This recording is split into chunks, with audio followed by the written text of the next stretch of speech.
Good morning, guys. Today video will focus on the salary of an intern pharmacist and pharmacist. I want to make this video very detailed. That's why this video will uh, break down into three parts. The first part will focus on the hourly rate of an intern pharmacist and pharmacist in Australia. Second part of the video will focus on which pharmacy firm is good for intern pharmacist job and which pharmacy firm is good for pharmacist job. The third part of the video will cover on which state pharmacies have more power in their factories than other state and which state is good for earning money as a pharmacist once you get registered. I know there are many videos on this topic, but I want to make a very detailed video so that everyone can understand. And if you have any further question, please comment below and I will reply it. Other than that, let's start the part one of the video. That is, what is the salary of an intern pharmacist and pharmacist in Australia? So when you search on the Google Fair Works Pharmacist, you can download this PDF, and after downloading this PDF, you can see the rates. So in Australia, if you're working on week like Monday to Friday, there's different salary on Saturday and Sunday and public holiday. And if you're working after 7 p.m., there's a different salary for that. So, like if we, and even the pharmacy intern, the first 6 months is different salary, and after 6 months is different salary. So this fair works is an Australian government department that tell you that how much an employer should pay to you if he or she hire you for a particular role. So if we see pharmacy intern hourly pay is around $28.66. The first half. If the intern is doing uh, only weekdays job from 7 a.m. to 6 p.m., the rate will be $28.66. But if the intern doing the evening jobs, the rate will increase to $35.83 after 7 p.m. And if the intern doing after 9 p.m. job, then the rate increase to $42.99. And during the public holidays, so public holiday, the intern rate for first half will be $66.67. And on Saturdays, morning job, the intern rate for first half will be $57.32. And Saturday and Sunday evening jobs, like Saturday job, is 35.83. If you're doing evening job, then it will be $43. And if you're doing on Sundays, it's changed to $42.99. So this PDF is for reference, and the employer should minimum pay you this much if he or she hire you as an intern pharmacist. You can check for pharmacists, experienced pharmacists, pharmacist in charge, pharmacist manager. You can have a look on this PDF. It's keep on changing. Like this one is very recent. So this one is very recent, is 26 June 2025. So every financial year is keep on changing. So yeah, you can check it out. So From my personal experience, intern pharmacists earn between $27 to $33, depend on where you work. Let's start our second part of the video. Which pharmacy firm is good for an intern pharmacist job and a pharmacist job? So let me show you guys. So the very first pharmacy firm is Chemist Warehouse. So people who are living in Australia know what is Chemist Warehouse, because Chemist Warehouse is very popular pharmacy chain throughout Australia. Um, so the symbol itself look like this. So let's talk about the advantages. Advantages, they have very good intern program. They have the best intern program in Australia. So if you are searching for an intern pharmacist job, and if you are come across any job vacancy for Chemist Warehouse, please apply for that. Disadvantages: pay rate is lowest in Chemist Warehouse compared to other pharmacy firm. Um, there is not much learning. You can't learn much about the pharmacy practice itself in Chemist Warehouse, because your role will be limited. uh, Chemist Warehouse is more like volume based pharmacy, so they are running after the numbers. uh, they are like a dispensing machine, so they keep on dispensing. um, the other thing, they are not doing the opioid pharmacotherapy, pharmaco replacement cell therapy for opioid, for the people who have like a bad history or with opioid or opioid dependency. Pharmacists help them with pharmacotherapy with methadone and suboxone. Unluckily, Chemist Warehouse is not doing it. So if you end up getting intern in Chemist Warehouse, you won't see or know about this topic much. But it is very important if you want to buy your own business, because um, it help a lot. We will talk about the business perspective in future videos, but yeah, it is very important topic, as well as Chemist Warehouse. If the Chemist Warehouse do the Webster packing, generally they have like a dispensary tech that is doing that for them.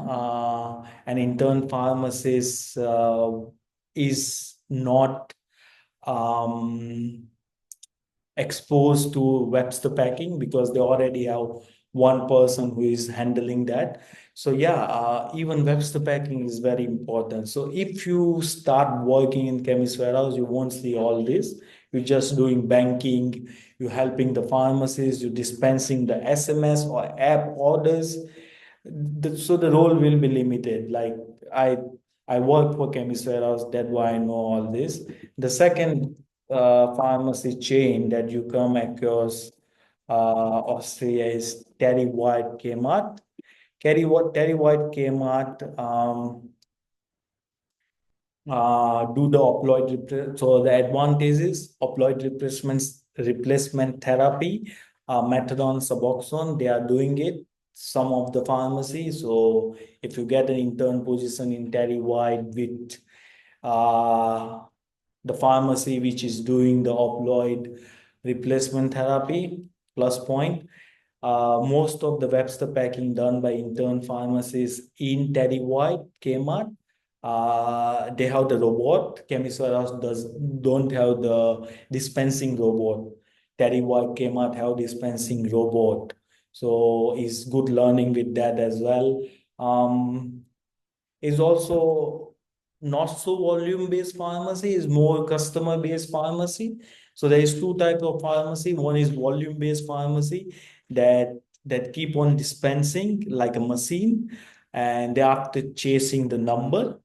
The second is customer based pharmacy. So I think in turn here, if you work in the customer based pharmacy, is more exposure towards the patient condition, you can understand the patient more betterly. Because if you work in chemist warehouse, that is volume based pharmacy, you can't really have any connection with the customer because there is no time, they are running.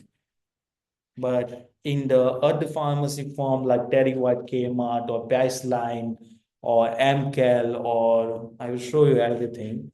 So Priceline Pharmacy, Priceline Pharmacy, then there is MCAL owned by Sigma. We will talk about the supplier, the medicine supply in Austria later. So MCAL, then there is discount drugstore owned by MCAL as well. We'll talk about owned by not MCAL, Sigma. So Terry Boyd is owned by Symbian, and MCAL and Discount Drugstore owned by Sigma. So these two are the main supply in Australia. We will talk about that later. And Chemist Warehouse now owns Sigma. So the Chemist Warehouse is so big that Chemist Warehouse is owning Chemist Warehouse, MCAL, and Discount Drugstore. But they work differently. So MCAL and Discount Drugstore is also customer-based pharmacy, not volume-based pharmacy. Uh, and there is Ramsay Pharmacy as well. So from my personal opinion, it's better if you avoid the chemist warehouse once you become pharmacist, because chemist warehouse pay 35 to $42 to their pharmacists, while other places like Terry White, Priceline, MCAL, Discount Drugstore pay from $38 to $55 to a pharmacist. So there is huge difference. Secondly, if you really want to own a store, it's better if you start your intern pharmacist year in Terry White, Priceline, MCAL, or Discount Drug Pharmacy or MC Pharmacy. Avoid chemist warehouse, but I think chemist warehouse is good for intern pharmacist place. But if you come across other pharmacy as well for intern position, go for it. Because chemist warehouse is only good to pass the written exam and oral exam. But doing the intern year, you won't have any connection with the customer. You can't really relate your study with the practice.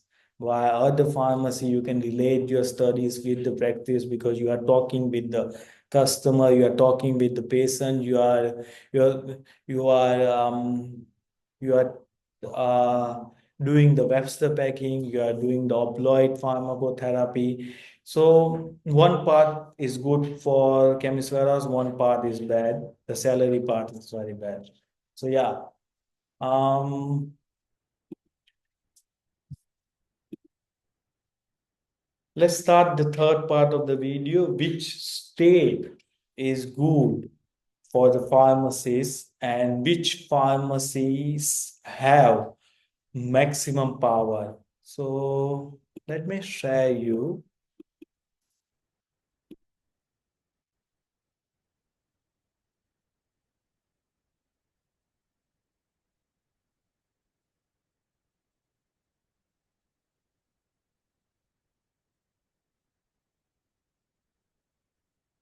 So yeah.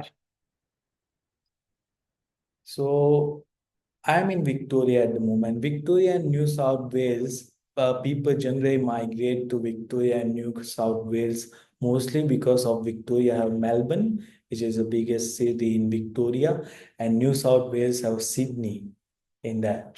Is also the biggest city. Um, so if we talk about the maximum power given to a pharmacist is in Queensland. So in Queensland, pharmacists can prescribe 13 different conditions, starting from UTI, urinary tract infections, Then there is smoking cessation, um, UTI, skin condition like dermatitis. So pharmacists can prescribe medicine to the patient. They don't have to go to the GP. Pharmacists can write the prescription. So if the pharmacist write a prescription, they will get money from the government.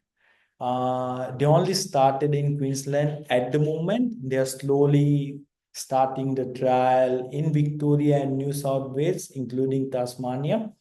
So once you become pharmacist, and if you are really passionate to work as a pharmacist, not in hospital is completely different thing from community. But if you're passionate, you want to own your business, but you are also passionate about pharmacy profession, Queensland is a good state to start, because you can work as a pharmacist in community, and like a hospital pharmacist.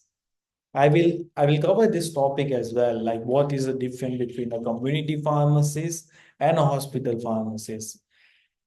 Uh, for PR perspective, if you are overseas pharmacist and if you already passed your CAPS examination, and if you want to really get your PR and citizenship done very quickly, go for the Western Australia. Western Australia is giving not maximum, but some PR grant for overseas pharmacists and the pharmacists who are living in Western Australia. Uh, South Australia have good package for pharmacists because there is only one big city, Adelaide, over there. Northern Territory, if you're intern pharmacist and if you want to make more than $60,000, $65,000 per annum, and if you want to make like 75,000 or $80,000, you can move to Northern Territory, because the pay rate is high for pharmacy, intern pharmacists over there, not pharmacy, intern pharmacists, because is Northern Territory only have one city, Darwin, and it is very isolated state. Uh, New South Wales, Victoria work same way, and they pay the same rate to the intern pharmacists. Just the benefit with the New South Wales is that intern pharmacists can also do vaccination, but in Victoria, intern pharmacists can't able to do the vaccination. So yeah, New South Wales and South Australia, intern pharmacists can give vaccination to the patient, but in Victoria is not allowed yet. Tasmania is also isolated. Generally, people who working as a locum pharmacist. So the meaning of locum pharmacist is like today there is one pharmacy on-call pharmacist. Like they are not hired by an employer of that pharmacy, but they are just calling to that pharmacist for help for a couple of days or month. And once that period is done, he or she will find another job as a casual. So you generally don't need to find. There's some Facebook group, WhatsApp group there. So the pharmacy owner always wanting pharmacies, but you just have to travel from A point to B point. But the positive part of the locum pharmacist is pay start from $55, goes up to $80 per hour, depend on how good you are. Australian Capital Territory is very small, and um, the chances of getting job in Australian Capital Territory as well as PR is very hard, because it is very small region. So yeah, uh, this was the overall video, and hope people who starting to think about coming to Australia, or the people who already passed the CAPS examination, this video might be helpful to them. I want to just um, slowly tell you guys step by step. as I'm new to the YouTube and I'm making only one video on Sunday because intern year is a tough year for an intern pharmacist. They have to study a lot. They have to enroll in the program. I will make a one video as well, which program you should enroll and what are the different program option, because you have to enroll yourself in one of the colleges during your intern year, which is a requirement from AFRA. So yeah, I will make a separate video on that maybe next week. And if you have any question, if you want me to focus on any other topic, then just comment below. I will make sure to reply and just make a video on that. So yeah, this will be the end of the video, guys. Um, Thank you for watching it. Signing off.